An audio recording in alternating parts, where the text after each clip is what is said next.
Today we're going to dive into the Core 16 Mark II Gitfish Marine display. If you've been on the website here recently at all, you've probably noticed that we now have Mark II units, which is our second generation of the Gitfish Marine displays.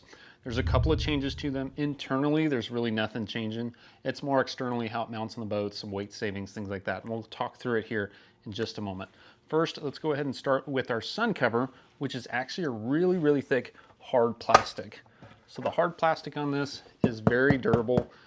This is made to bump it around, right? So if there's something that, we may go to silicone covers at some point in the future, but this is not like, it's not bending on me. This is a very hard cover that you're gonna be able to bang around quite a bit and ensure that the glass in your screen is gonna stay well protected. All right, now you can see we have this paired up to a Garmin GPS Map 8612 XSV unit.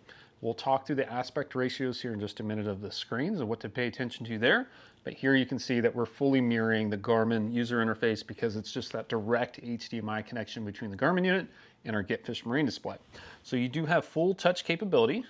There's no lag here whatsoever. You can go right between different screens and you're just gonna see exactly what you see on the Garmin unit exactly at the same time. Your touch inputs are all accurate. They're showing you everything that you need to see. You can split screen your LiveScope and your mapping, things like that.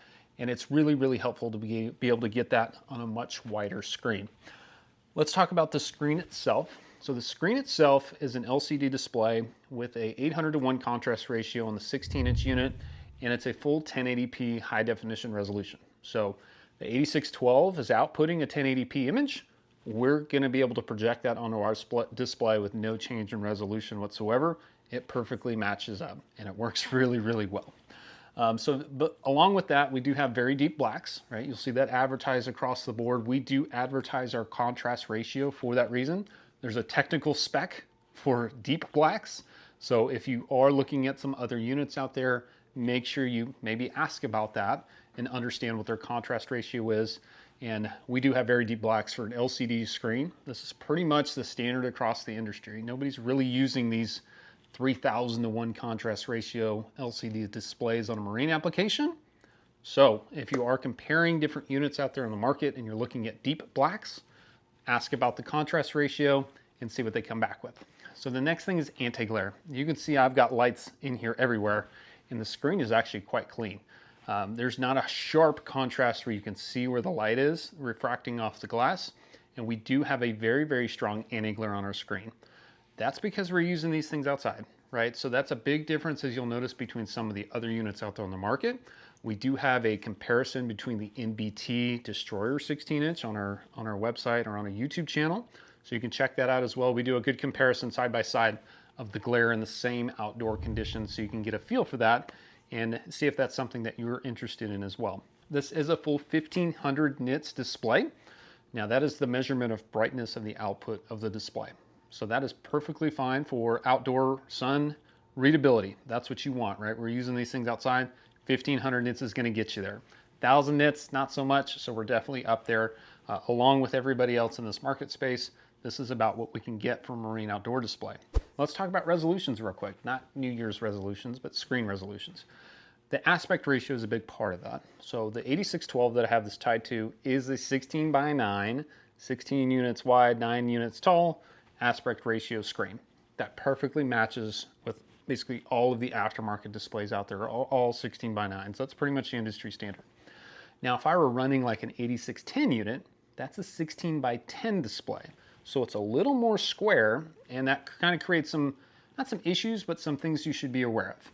When you order a Gitfish Marine display, we're gonna ask you what screen you're tying it to. And we do that for a very, very specific reason. If you're running like an 8612, boom, 16:9 aspect ratio, everything is perfect scale, no adjustments needed.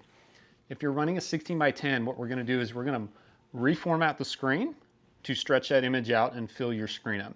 Now it's not a huge stretch, it is a minor stretch to fill the gaps. You'll see some of them have black bars on the side, and that kind of creates two issues. One, you don't get any distortion, but two, you have a touch offset. When you have those black bars, typically your touchscreen inputs are off a bit, and that can be frustrating. So we want to make sure that that all matches up for you so that when you touch this little bar on the side, it's your finger's gonna register exactly where you want it to be, and you're not fumbling around trying to figure out where that offset is.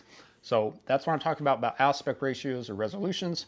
is when you do place an order for a screen, we'll ask you which screen you get. And that's what we're doing, is we're going to make sure that your aspect ratio matches up with our screen so that you're going to be good to go. Now let's talk about waterproof rating. This is all IP67 rated. You can leave this outside in the rain, you can get it splashed on. Everything is good to go on a Garmin installation. Our DC power connection, our HDMI connection, and our USB connections are all IP67 rated. So you're good to go there as well. All of our cables come with labels on them because some of them are handed, right? The Garmin HDMI connector is a little bit bigger than the GetFish Marine HDMI connector.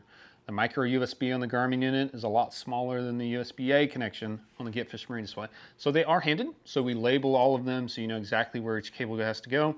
You run them one time in your boat because I've definitely ran them backwards before, so we want to help avoid you from doing that and make sure that you get a nice clean installation the first time. Let's talk about some of the dimensions and weights. This thing is 15.5 inches wide, not including the knobs. So the screen itself is 15 by 6 diagonally, but side to side is 15.5 inches. So make sure it fits where you're trying to put it on your boat, especially as you get to a 19 or 22 inch screen, they get a lot bigger. This is 11.2 pounds, and that's very light. Our Mark 1 unit was pushing 16 pounds, if I remember off the top of my head. We've really shed a lot of weight off these units, primarily through the loss of the screen, on-screen buttons here. Those have been relocated to the side. And when you have them on the glass here, that adds a lot of glass, and glass is heavy. So we wanted to get rid of that, relocate them on the side. We also have now an aluminum cradle with dual pivots. I'll show that to you in a second, but very lightweight unit at 11.2 pounds. If you compare that to like the GPS map 8612, it comes in around 9 pounds. So a Garmin 12-inch screen is about 9 pounds. Our 16-inch screen here with the cradle is about 11.2 pounds. So nice weight opportunity there. You're not adding a ton of weight to the front of your boat or wherever you're putting a screen. And with that in mind, we'll show you a couple clips here of different parts of the screen. Here we have our dual pivot cradle. So this gives you some adjustability. You can have it a little bit lower, a little bit higher, a little bit forward, a little bit aft. We know a lot of people run these with a graph right next to it, so that gives you a little bit more flexibility. We also include knobs, and we also include Security Torx hardware. The Security Torx hardware comes in the bag, and here are the connections on the back of the unit. You can see we have our DC power input, our HDMI connection, and our USB connection. Hopefully you found that informative and helpful for the Core 16 unit. If you have any questions, feel free to put them down in the comment section. You can shoot us a contact form over at getfishmarine.com, and we'll see you on the next video.